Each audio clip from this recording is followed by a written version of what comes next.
Cher esprit libre, bonjour à tous. Après la liberté, bien sûr, l'égalité. Souvent, la pensée commune oppose liberté et égalité. Plus il y a de liberté, plus les inégalités augmentent. Plus on réduit les inégalités, plus alors on réduit les libertés. C'est ainsi qu'on les oppose. De même, la droite politique défend d'abord la liberté, d'où le libéralisme, dont l'Angleterre en est l'exemple typique, disons l'ensemble du monde anglo-saxon, et la gauche politique privilégie plutôt l'idée d'égalité, ce qui est la marque de fabrique de la France. En fait, comme toute opposition, celle-ci nous égare plus qu'elle nous enseigne. Je vais vous montrer que liberté et égalité non seulement se complètent, mais il faut les conjuguer ensemble. Sinon, elles ne s'incarnent pas dans le réel quotidien. Mais ceci à condition d'employer les bonnes définitions. Car bien sûr, quand je vous dis plus il y a de liberté, plus les inégalités augmentent, ça signifie plus il y a de liberté au sens de la volonté. Je suis libre de faire ce que je veux. Hein?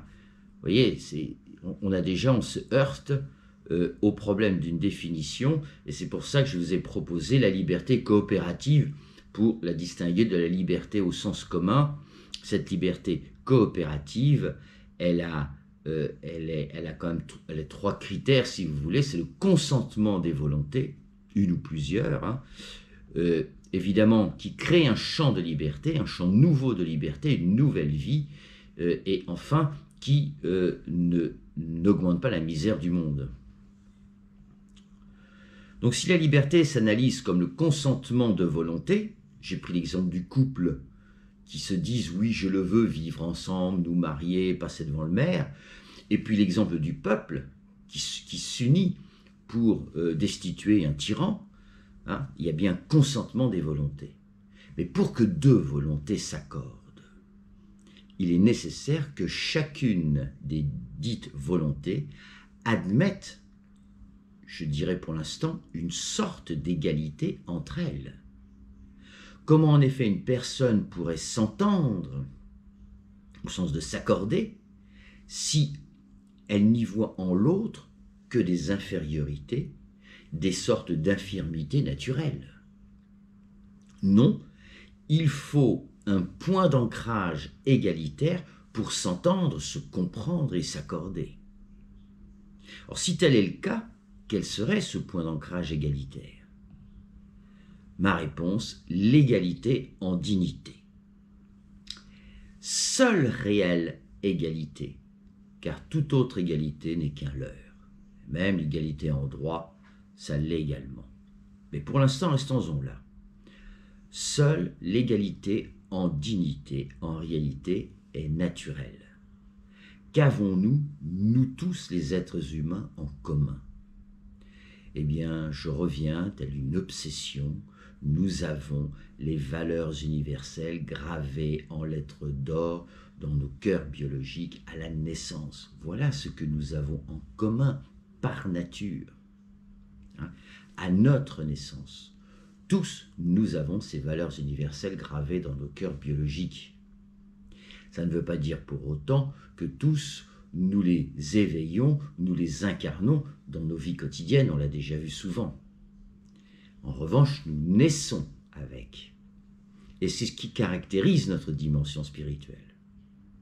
Donc, selon notre nature, voilà ma définition de la dignité, sur laquelle je reviendrai dans le chapitre suivant, puisque dans le chapitre suivant, on aura fait la liberté, l'égalité, on ne fera pas la fraternité tout de suite, on fera la dignité, parce que c'est la dignité qui va nous permettre de fonder la fraternité. Et donc, si vous voulez, on voit bien que ce que nous avons réellement en commun et qui fait égalité entre nous tous, mais non seulement nous tous sur la planète, mais également entre les jeunes et les moins jeunes, entre les femmes et les hommes, hein, le petit bébé, le vieillard. Ça, nous l'avons en commun. Et je prétends que c'est la seule chose que nous ayons réellement en commun, je veux dire, en tant qu'objet spirituel d'immatériel. Et bien sûr, nous avons tous un corps en commun. Donc voilà ce que nous partageons tous, et rien d'autre. Même l'égalité en droit n'est qu'une théorie juridique, et souvent très mal appliquée. Quoi qu'on en pense, cette théorie juridique humaine et de nature humaine n'a aucun fondement naturel. Nous décrétons, nous les hommes, une égalité en droit. On décrète même une égalité dans plein de domaines. Mais elles sont hypothétiques, parfois appliquées, parfois moins bien. Mais ce que nous avons fondamentalement tous en commun, et qui tire ses racines de la nature. Vous aurez remarqué, je vais toujours chercher dans la nature la règle ou la loi que nous êtres humains, nous devons respecter. Vous vous souvenez, la coopération, par exemple. Et vous verrez que, évidemment, il s'agit là encore de coopération, d'où je l'ai appelé la liberté coopérative. Voyez, ça, nous l'avons en commun. Ces valeurs universelles gravées en lettres d'or dans nos cœurs biologiques, toute notre biologie, chaque cellule est porteuse de ces valeurs universelles. Et depuis toujours, ou en tous les cas depuis au moins 70 000 ans, depuis l'Homo sapiens. C'est donc l'égalité en dignité, telle que je la définis, qui permet un consentement des volontés, et par suite d'ouvrir un nouveau champ de liberté, et sans augmenter la misère du monde. Vous retrouvez la définition de la liberté. Donc vous voyez, il me faut bien une égalité. Quand je vous parle, je parle à une personne que je considère mon égale. Non pas en termes de performance, compétence, ou de quoi que vous vouliez, ou de diplôme, ou de quoi que ce soit. Non, non, non. Parce que on dit, vous êtes un être humain, je suis un être humain, et donc nous sommes à égalité en tant qu'homme, en tant qu'être humain. Non. En tant qu'être humain, on est plein de choses. Non. Nous parlons d'égal à égal quand effectivement je considère et vous considérez qu'en dignité, nous sommes à égalité. C'est la seule égalité que nous ayons. Vous voyez? Et c'est bien sûr que c'est implicite, je ne dirais pas inconscient, parce que c'est un mot qui dit plus rien.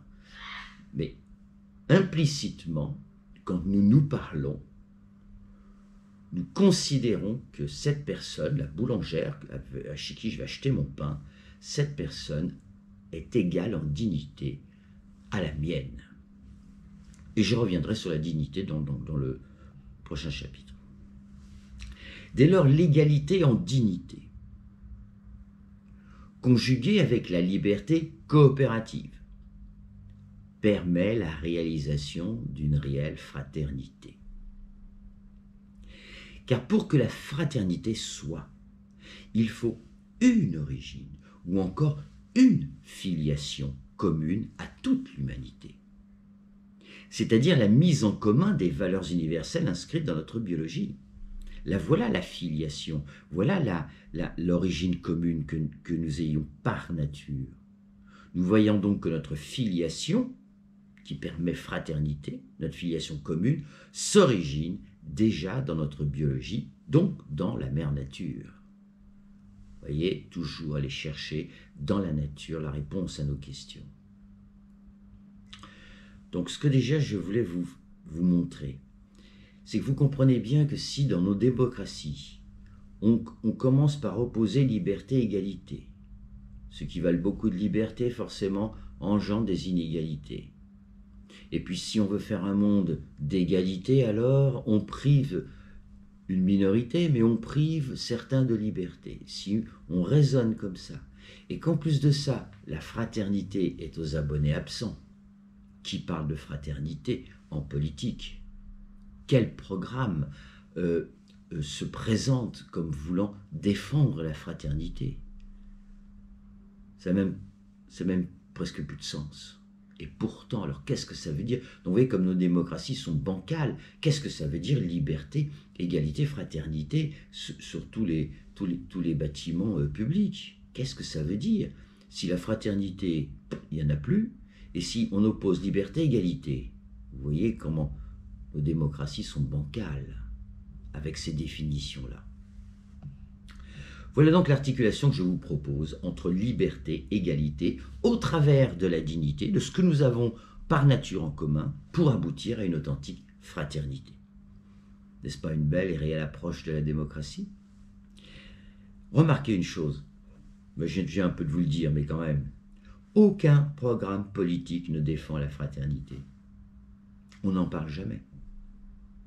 C'est extraordinaire quand même. En revanche, la liberté pour les politiques de droite et l'égalité pour celles de gauche, du moins celles de gauche d'avant 83, 1983 en France, au moment où Mitterrand il est passé libéral. Bien, entrons dans cette étude. Voilà le programme, vous voyez, voilà l'articulation, je vais déjà vous résumer l'articulation entre ces fondements de notre démocratie. Donc, ma nouvelle approche de la liberté, si je puis dire, a donc permis de clarifier la confusion entre d'un côté la valeur universelle liberté, présente en nous dès notre naissance, c'est le versant spirituel, et de l'autre, la permanente construction sociale d'un champ de libération, le versant matériel de la nature humaine, et de ce point de vue, le principe de liberté n'est plus, du point de vue du versant matériel, le principe de liberté n'est plus un droit naturel, ni un bien personnel, c'était ça la confusion, hein, mais plutôt un bien collectif qu'il faut sans cesse défendre. Hein. On a vu que ce n'est pas parce qu'il y a en moi ce sentiment profond de liberté qui a été la cause de révolution, de guerre. C'est pas parce que j'ai en moi et en nous tous ce sentiment de liberté qu'effectivement, du côté matériel, du côté terrestre, nous n'avons pas à défendre ce bien collectif et non pas le considérer comme un bien personnel, touche pas à ma liberté. Eh bien, il en est de même, la même confusion à sortir pour le principe d'égalité. Si nous naissons avec la valeur universelle d'égalité en nous, nous naissons en revanche tous différents. Et c'est là où il faut sortir de cette confusion et ne pas mélanger nos différences, qui font du reste la beauté de la vie unique, en multiples vies d'y-après. Outre leur beauté, nos différences sont également nécessaires afin d'expérimenter toutes les formes infinies de l'amour terrestre, de l'amour sur terre. Cependant, ces belles différences engendrent des inégalités sociales beaucoup moins agréables. Donc vous voyez d'un côté le versant spirituel, nous avons en nous la valeur universelle égalité, comme nous avons celle de liberté, comme nous avons celle de fraternité, comme nous avons celle de dignité, et comme toutes les autres valeurs universelles, ça c'est en nous, gravé en nous, dans notre biologie. Mais du côté matériel, physique, social, sur Terre, là, c'est pas gagné. Et ça engendre donc des inégalités sociales. Donc différence par nature, et donc produisant des inégalités, hein, nos différences de nature, produisent des inégalités sociales et économiques. En réalité, donc, le principe d'égalité consiste, ce n'est pas un fait acquis, fixé par des constitutions, non, ça consiste à rééquilibrer constamment les inégalités sociales et économiques. À l'instar du métabolisme biologique, je vais toujours chercher une racine dans la nature. Qu'est-ce que je veux dire par là? Le principe d'égalité n'est pas l'idée que nous sommes tous égaux en droit, en dignité. Le principe d'égalité est une constante que j'ai appelée fonction d'équité. C'est une constante qui consiste à constamment à rééquilibrer les inégalités sociales et économiques.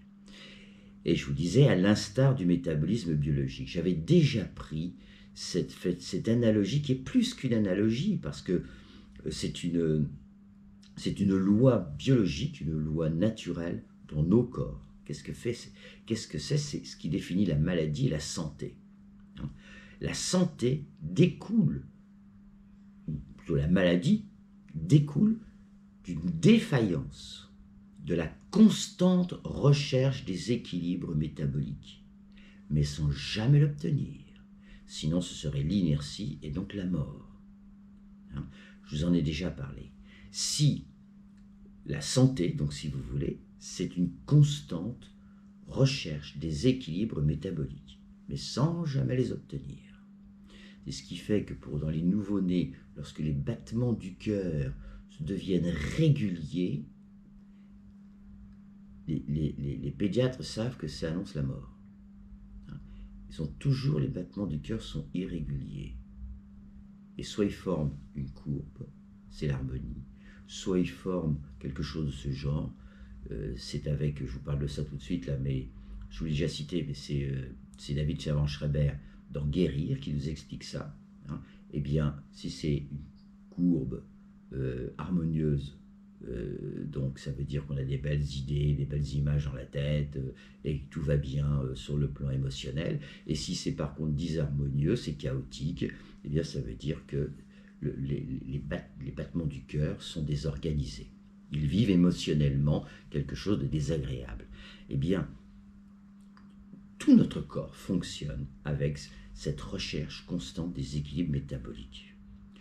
Donc, de même, nos sociétés malades découlent elles aussi d'une défaillance similaire, de cette constante recherche des équilibres sociaux et économiques. C'est parce que nous ne travaillons pas à rechercher constamment à équilibrer les inégalités, sans jamais les obtenir, sinon c'est l'égalitarisme et il n'y a plus d'évolution. Donc c'est cette constante recherche. Donc c'est normal que nous n'atteignions jamais le point d'équilibre des égalités. Mais ce qui n'est pas normal, c'est que finalement, c'est depuis au moins 40 ans, mais à chaque fois ça s'est recyclé, on l'a vu jusqu'au 19e siècle, et puis le 20e siècle a rééquilibré un peu les inégalités sociales et économiques, et puis depuis la chute du mur, depuis 89, 91, 92, Maastricht, ça y est, les inégalités repartent de manière... c'est un vrai gouffre. Et là, on arrive à des inégalités incroyables. On a oublié, on ne sait plus rechercher constamment à réduire les inégalités. Voilà. Le principe d'égalité résulte donc lui aussi de la même constante recherche de l'équité sociale et économique sans jamais l'obtenir au final. Puisque nous naîtrons sans cesse toujours différents et nous évoluons tous toujours différemment. J'appelle cette constante sociale la fonction d'équité. Cette fonction sociale d'équité participe à l'élaboration du champ d'expérimentation de libération dont je vous ai parlé dans la liberté. Elle se conjugue. Le fait de consentir nos volontés à travailler en harmonie, à travailler ensemble, à marier les contraires, ouvre un champ d'expérimentation de libération, et elle ne peut se faire que dans la fonction d'équité. Nous devons nous sentir à égalité et nous devons reconnaître nos différences et travailler selon si nous sommes dans une position dominante ou dans une position dominée. C'est en ce sens que liberté et égalité, loin de s'opposer, se complètent parfaitement et permettent une réelle fraternité sociale. Cette fonction d'équité commence déjà quand, comment, dans nos vies quotidiennes. Cela s'appelle communément une BA, une bonne action. Une bonne action résulte d'un consentement de deux volontés qui va réduire une petite inégalité entre deux personnes. L'une va tendre la main vers l'autre, une BA est nécessairement un acte altruiste. Faire un meilleur monde, consiste à généraliser ces petites bonnes actions quotidiennes jusqu'au niveau le plus haut de l'État. Voilà. Je m'explique. Toute structure, je reviens à la question de la hiérarchie, toute structure sociale, familiale, entreprise, administration, armée, police, pompiers, association, entreprise, système politique, toute structure sociale, sans exception. Toutes les structures sociales sont nécessairement hiérarchisées. Vous vous souvenez, on l'a vu dans un chapitre, je vous ai même lu un très beau texte de Nietzsche. Aucune n'est et ne doit être égalitaire au sens commun du terme. Pas plus que ne le sont les ordres des architectes, des géomètres, des notaires, etc. Les communautés fraternelles ou les plus petites tribus ont toutes un chef à leur tête. Et même si ces dernières ont un conseil des sages, celui-ci aura à sa tête un sage, plus sage que les autres. Le bicéphalisme ou le polycéphalisme ne fera jamais fonctionner, travailler des êtres humains ensemble. Il faut une hiérarchie. Mais il y a une condition. L'univers, la vie sur Terre, les écosystèmes, le règne animal, chaque vivant au sein de sa tribu, quels que soient les vivants, chez les animaux pareil, tous sont hiérarchisés. Notre propre corps est hiérarchisé par un principe vital protégeant les cellules indispensables au maintien de la vie. Nous savons que lorsque il est arrivé un accident d'avion, on est dans les montagnes, on n'a rien pour manger, nous savons qu'on arrive à tenir 15 jours, 3 semaines, 1 mois. Qu'est-ce qui se passe? Nos cellules qui sont indispensables au maintien de la vie se nourrissent des autres cellules qui, elles, le sont moins. Donc du coup, nos muscles fondent, tout ce qui n'est pas utile à maintenir notre vie est mangé par les cellules qui, elles, ont besoin. Donc le cœur, la respiration, voilà, tous nos systèmes qui nous permettent de maintenir les fonctions vitales. Donc même là, il y a une hiérarchie, vous voyez. J'affirme donc que nous sommes faits par nature pour vivre ensemble au sein de sociétés hiérarchisées et non égalitaires. Toujours au sens commun du terme, et toujours comme on le croit trop souvent. Pourrions-nous vivre dans des sociétés égalitaires au sens de non hiérarchisées? Certainement pas. Ce serait la fin de l'évolution vitale. De plus, nous avons besoin par nature d'obéir à une autorité. Non seulement nous sommes hiérarchisés, mais nous avons en nous le besoin d'obéir à une autorité. C'est une nécessité. Évidemment, il y a obéir et autorité. La révolte n'est pas naturelle chez nous. En revanche, ce penchant naturel pour l'obéissance non servile, c'est-à-dire une obéissance consentie, et hop, vous retrouvez la coopération, vous retrouvez le consentement. C'est-à-dire une obéissance consentie est une très bonne chose pour vivre ensemble. Notamment, obéir aux valeurs universelles. C'est pas tant que je dois obéir à telle personne et telle personne qui me raconte ceci ou cela. Non, je dois obéir à la vérité de ce qu'elle me dit. Je dois obéir à la justice de ce qu'elle me dit. C'est-à-dire obéir aux valeurs universelles. Et qu'est-ce que c'est que obéir aux valeurs universelles? Eh bien, ça s'appelle dans la pensée chrétienne le vœu d'obéissance.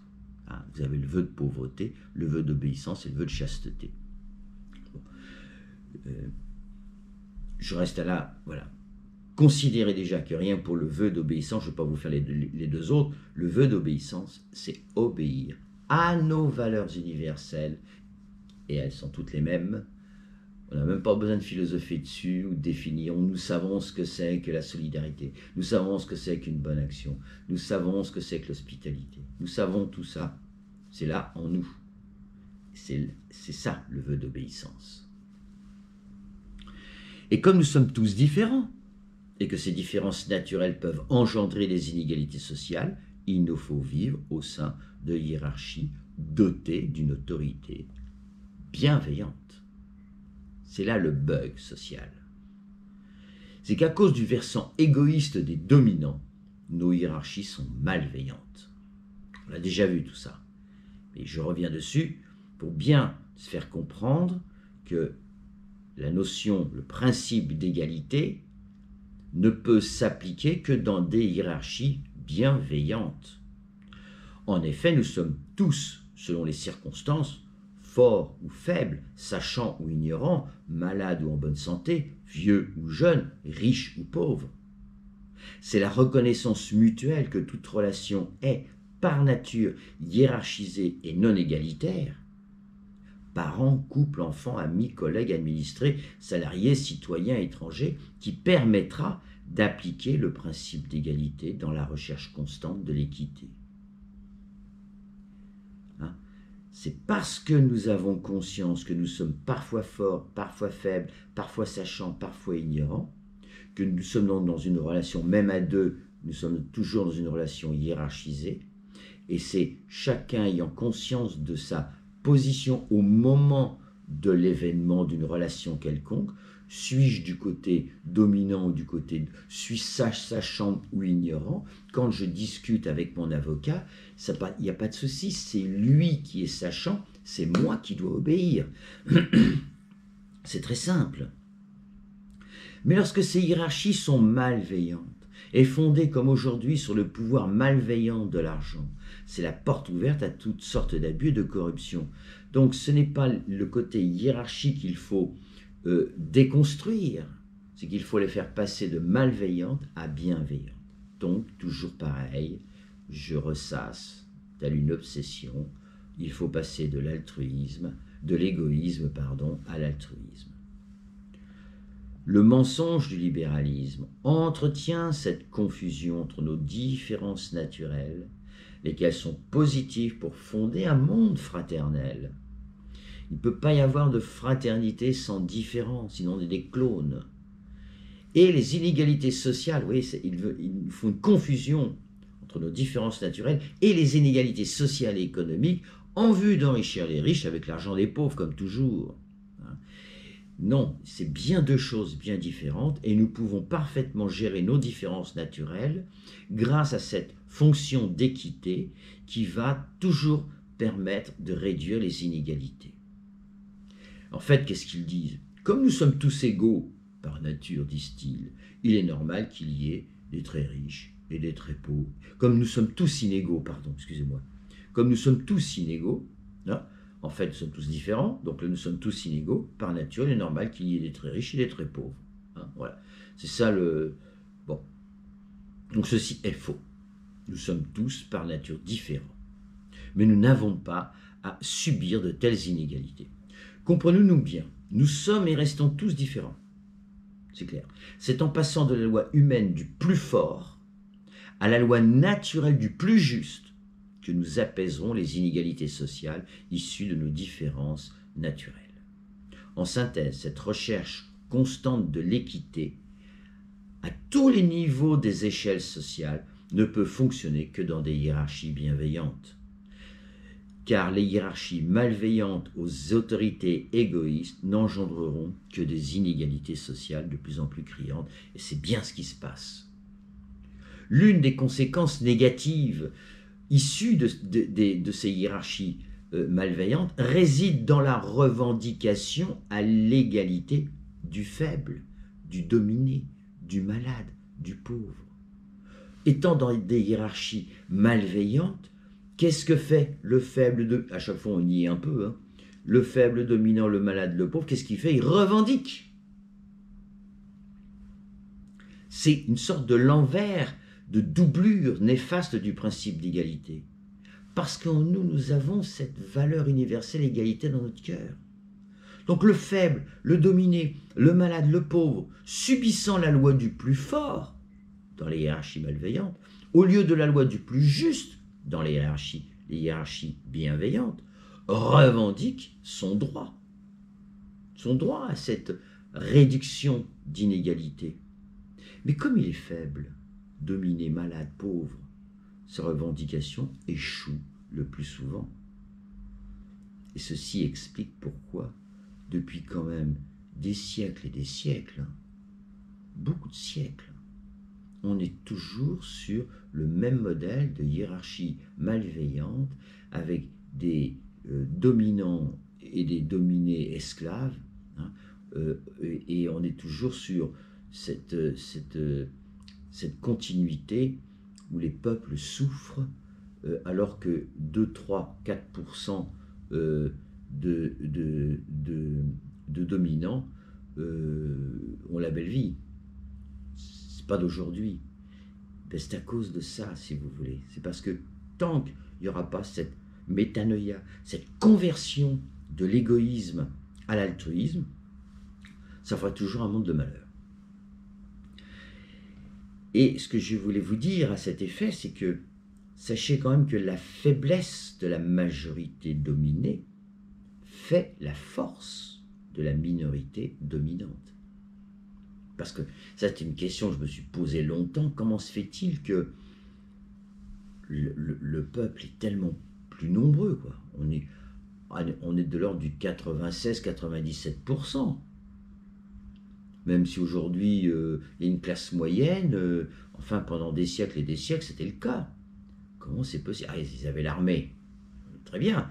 Enfin, comment c'est possible que les peuples se sont laissés dans ces malheurs, dans ces souffrances?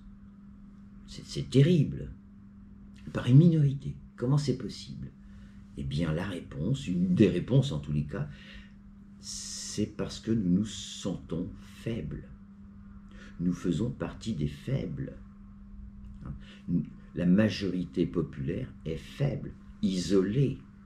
Nous ne sommes pas réunis. Le nombre fait la force, l'union fait la force. Et ben, voilà. Et c'est cette faiblesse-là qui permet la force d'une minorité. La minorité, et c'est le cas aujourd'hui, c'est ça que je vais vous dire, c'est que le cas aujourd'hui, là, vous avez une minorité mondiale qui détient les finances, qui détient toute l'économie, qui est en train de nous effondrer les économies à cause du Covid.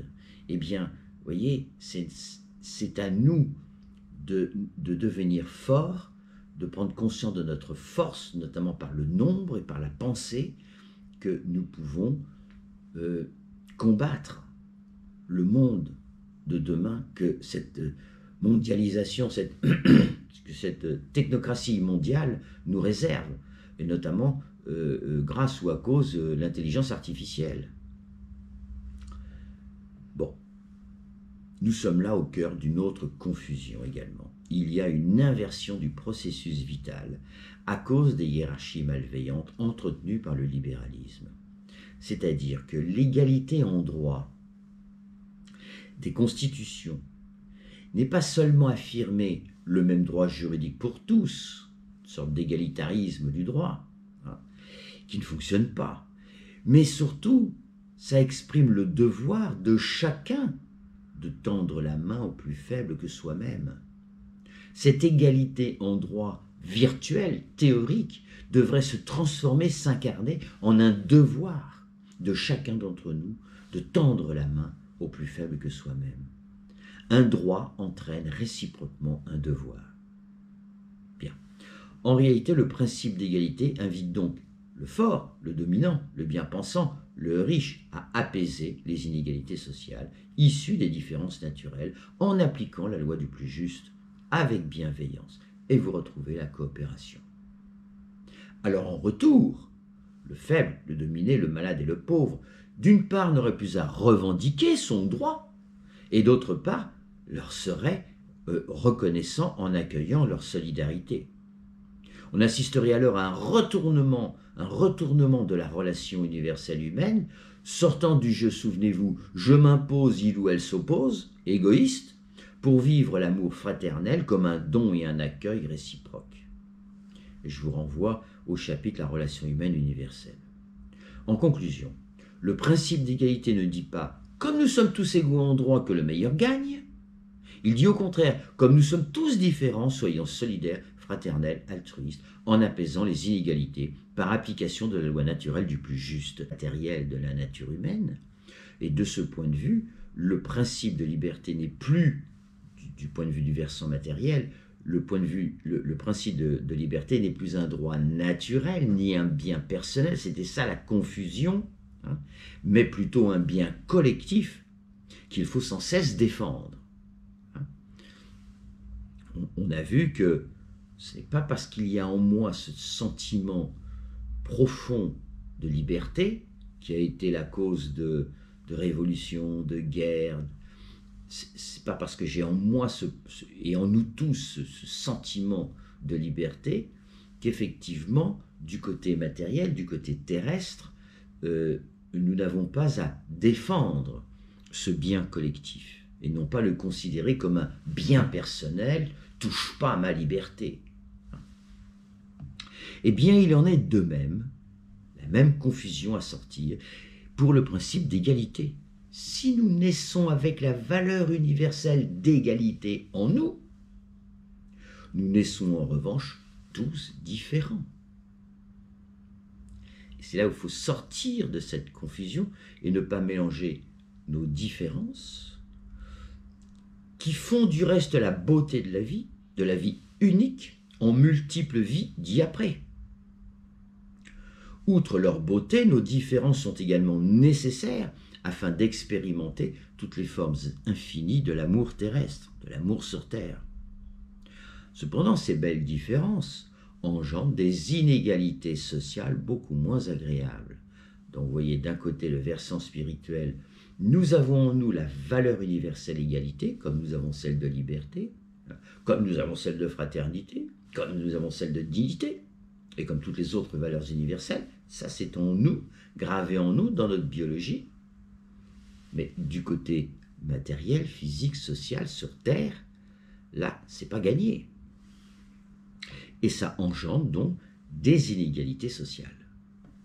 Donc différence par nature, et donc produisant des inégalités, hein, nos différences de nature,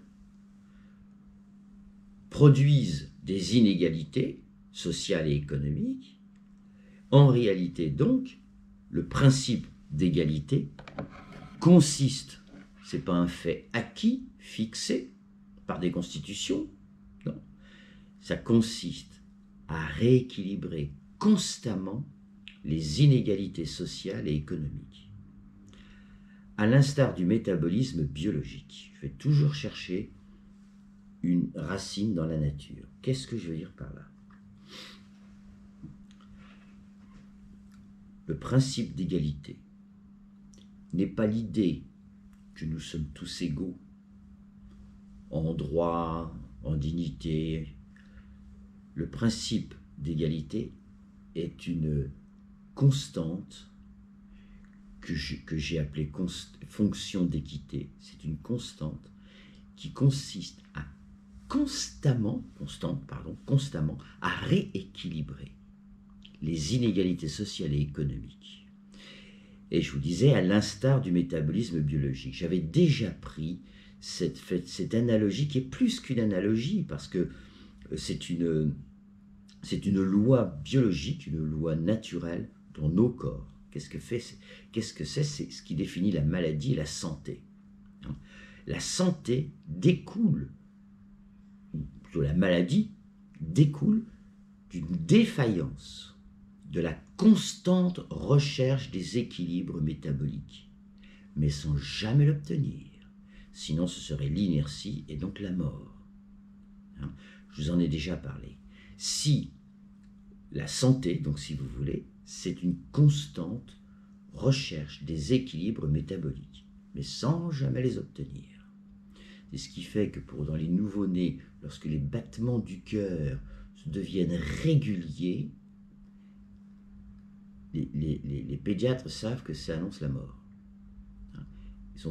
les battements du cœur sont irréguliers.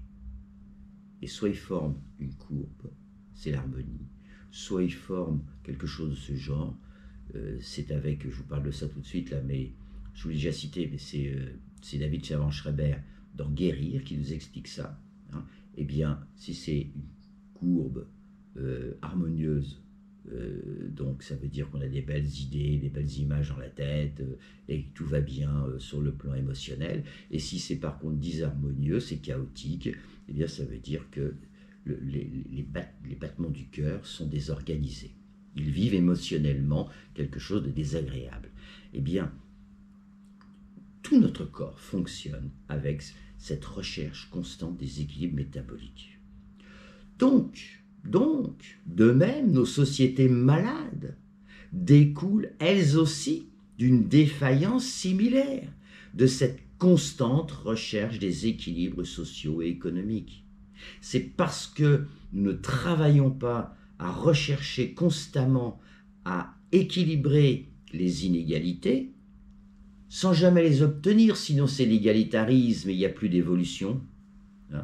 Donc c'est cette constante recherche. Donc c'est normal que nous n'atteignions jamais le point d'équilibre des égalités. Mais ce qui n'est pas normal, c'est que finalement, c'est depuis au moins 40 ans, mais à chaque fois ça s'est recyclé. On l'a vu jusqu'au 19e siècle, et puis le 20e siècle a rééquilibré un peu les inégalités sociales et économiques, et puis depuis la chute du mur, depuis 89, 91, 92, Maastricht, ça y est, les inégalités repartent de manière... c'est un vrai gouffre.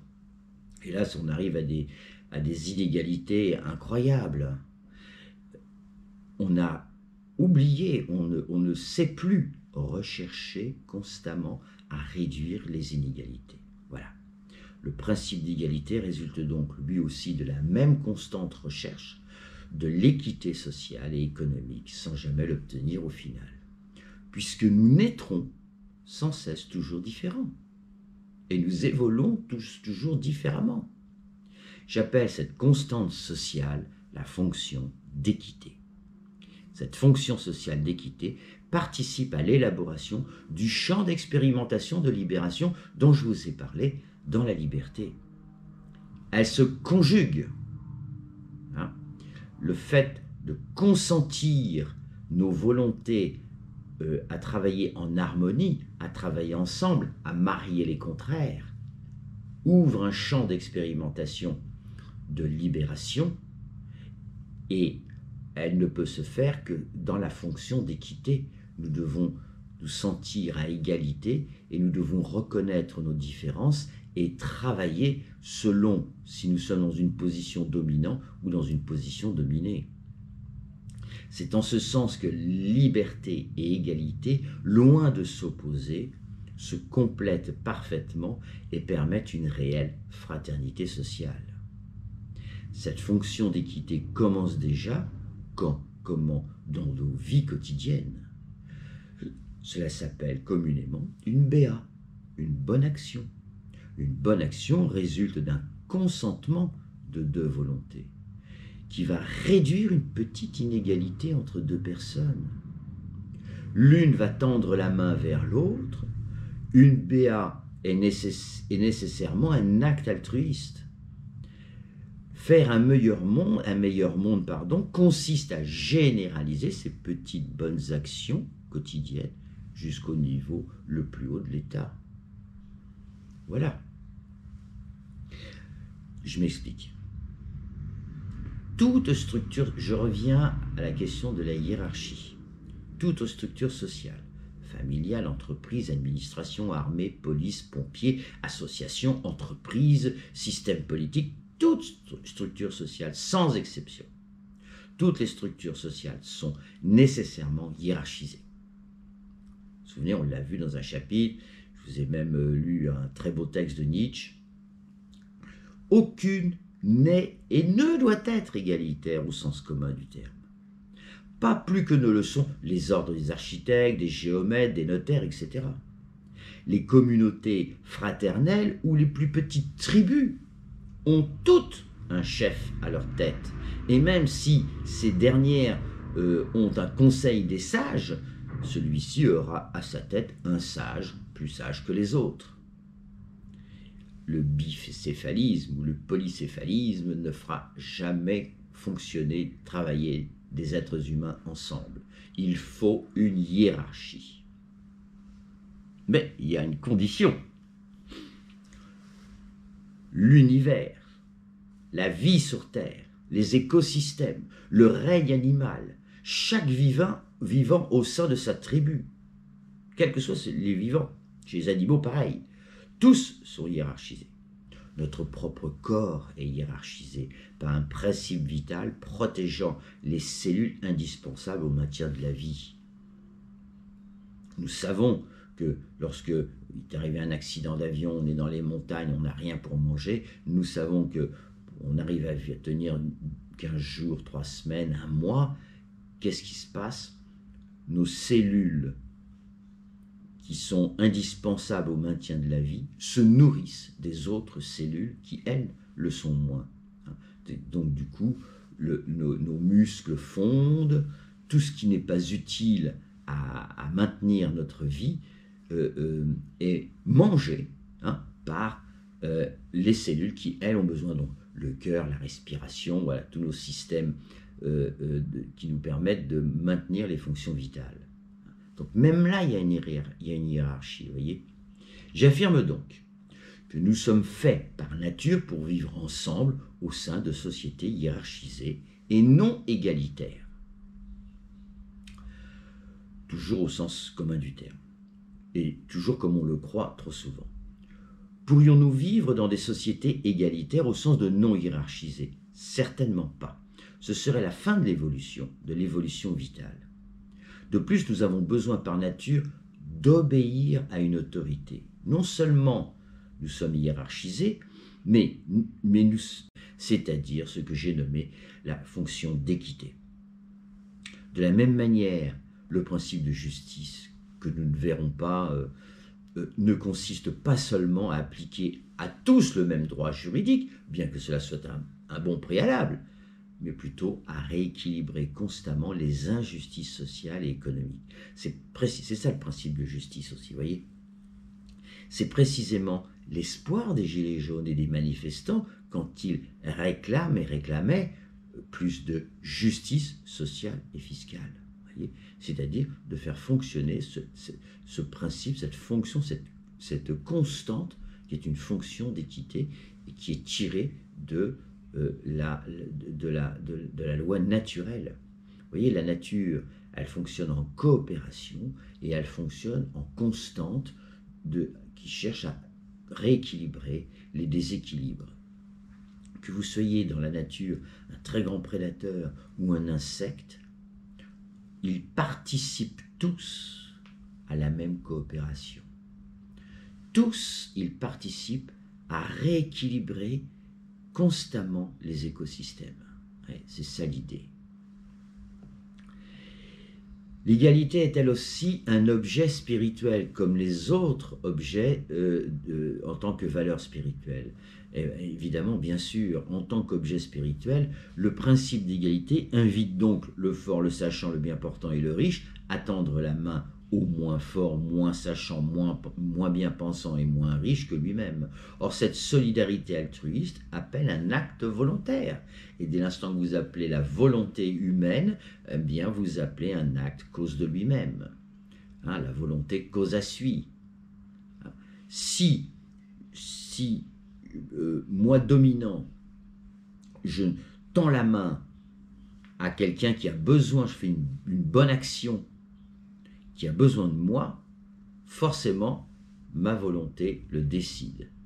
Et forcément, je suis dans un objet spirituel puisque ma volonté, elle est cause d'elle-même. Je vais décider contre des avis que je peux recevoir de droite et de gauche, ou je vais m'inquiéter de ceci, ou je vais regarder sur le plan juridique cela. Qu'importe, à un moment donné, je vais décider, je vais dire, je vais aider cette personne.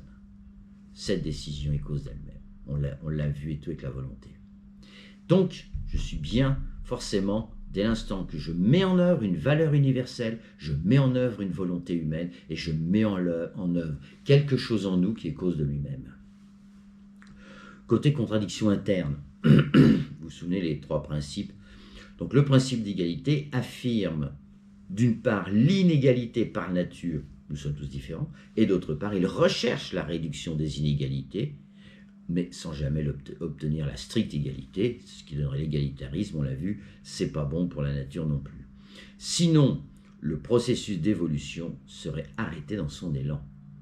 C'est pour ça qu'il ne faut jamais obtenir la stricte égalité de partout. Donc l'égalitarisme, c'est la mort, c'est l'inertie.